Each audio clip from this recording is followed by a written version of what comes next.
ट्राला हो गया जी रेत का फुल लोड ते 260 ट्रैक्टर आ 20 फुटा ट्राला ते रस्ता बड़ा गंदा जिहा वा वेख लो इधर भी पानी जिहा ते इधर नूं ट्राला जाना वा इस साइड नूं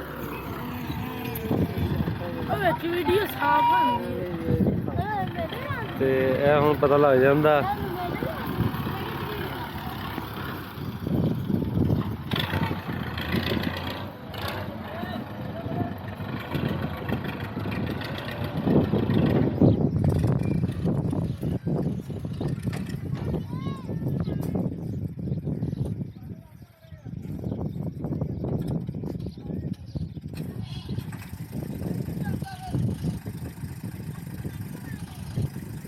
जगह हैगी दोस्तों पूरी जी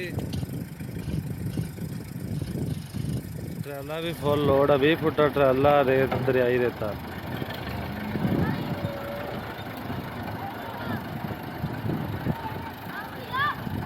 साइड तो जाए